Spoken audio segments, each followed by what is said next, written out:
रहा है यहाँ पर इस तेजी के बाद क्या करना चाहिए? क्या ये तेजी कंटिन्यू होगी, क्योंकि 4 दिनों की गिरावट के बाद ये तेजी आई है? देखिए, चार्ट इतनी बड़ी नहीं है तो एग्जैक्ट व्यू बताना डिफिकल्ट रहेगा। बट जिस तरह से आज के सेशन में हम लोग एक बाइंग इंटरेस्ट देख रहे हैं, मैं मानता हूं कि थोड़ा स्टॉक के अंदर अपसाइड मोमेंट जो है वो देखने को मिल सकता है।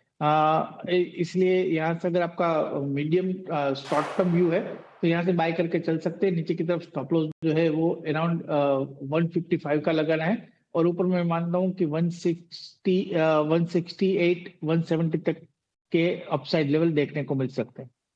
बिल्कुल, टेक्निकली नई लिस्टिंग है तो चार्ट बहुत ज़्यादा आपके पास हिस्टोरिकल चार्ट होंगे नहीं, डेटा नहीं होंगे, लेकिन उसके बाद भी आपको लग रहा है कि यहाँ पे तेज़ी थोड़ी दिख सकती है और न्यूज़ बेस्ड तेज़ी है। हाल की लिस्टिंग है, 1 महीने का जो शेयर होल्डर लॉक इन था वो कल खत्म हो रहा है और 4 दिन की गिरावट के बाद भी हो सकता है कि लोगों को यहाँ पर वैल्यू दिख रही होगी। एक और स्टॉक है ओला, जहाँ पर अच्छी तेज़ी दिख रही है। आज 5% के ऊपरी सर्किट पर है, 52.75 पे ये ट्रेड आज के सत्र में कर रहा है और इन्वेस्टर अभी उनकी जो नई ईवी स्कूटर है वो उसका इंतज़ार कर रहे हैं और साथ ही इस तरह के कुछ फर्स्ट नॉन व्हीकल प्रोडक्ट ये लॉन्च करके लेकर आने वाले ओला शक्ति के नाम से। उससे पहले देखिए ये तेजी आई है। ओला को के बारे में आपकी राय क्या बन रही है निमेश जी? क्या आज की तेजी के बाद क्या ये एक्सटेंड हो सकती है अभी ये तेजी? जी जरूर से चांसेस ज्यादा लग रहे हैं मुझे तेजी एक्सटेंशन के, क्योंकि स्टॉक के अंदर हम लोगों ने पिछले टाइम भी एक अच्छी बाइंग इंटरेस्ट देखा था, फिर स्टॉक के अंदर करेक्शन आया, एक अच्छे सपोर्ट 50 के एक साइकोलॉजिकल सपोर्ट के पास स्टॉक ने एक रिवर्सल दिखाया है। मैं मानता हूं कि जिस तरह से कंपनी के फंडामेंटल है, कंपनी जहां जिस तरह से कंपनी इंप्रूव हो रही है, आई थिंक यहाँ से हम लोग एक्सपेक्ट करें कि अगेन 65 to 70 के लेवल देखने को मिल सकते हैं आने वाले दिनों में।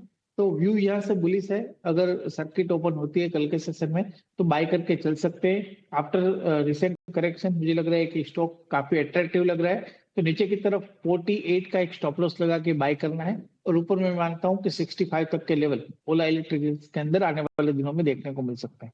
तो आने वाले दिनों में ओला इलेक्ट्रिक आपको 65 रुपये 70 रुपये तक भी दिख सकता है। अगर सर्किट खुलता है तो निमेश जी को लगता है कि 48 के स्टॉप लॉस के साथ यहाँ पर बाइंग करें और यहाँ पर तेज़ी और एक्सटेंड होगी। चलिए वक्त है ब्रेक का। ब्रेक के बाद भी कुछ और इसी तरह के इंटरेस्टिंग है निफ्टी का टॉप गेनर नेस्ले से, क्योंकि कल आएंगे नतीजे और नतीजों के ठीक पहले इतना ज़बरदस्त मूव हम देख पा रहे हैं ये स्टॉक प्राइस में। एक बार निमेश आप चार्ट चेक दीजिए, इस पे 4% की तेज़ी एकाएक नेस्ले ने रफ्तार पकड़ी है। हाल फिलहाल जितने भी कंजम्पशन से रिलेटेड बास्केट्स थे वो काफ़ी ठंडे और सुस्त पड़े हुए थे, पर नेस्ले उम्मीद होगी मार्केट पार्टिसिपेंट्स को कि अच्छे नतीजे आएंगे। कैसे देख रहे हैं आप इसको? चार्ट्स पे सेटअप क्या बता रहा है?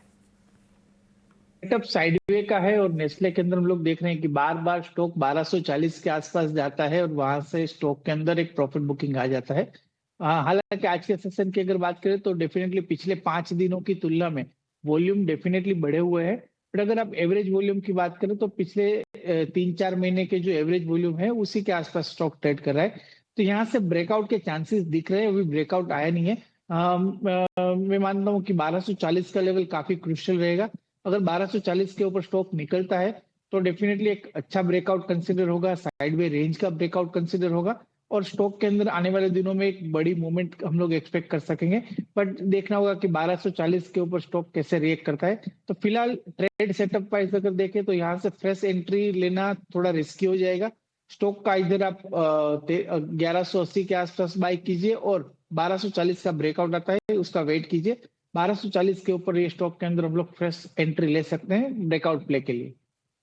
अगर आपको करना है यहाँ पर इस स्टॉक में नेस्ले में तो 1240 का वेट करें, इसके ऊपर निकलता है फिर एक बड़ी तेजी भी आपको यहाँ पर दिख सकती है। एक और स्टॉक है यहाँ पर, हाल की लिस्टिंग है अर्बन कंपनी का। 4 दिनों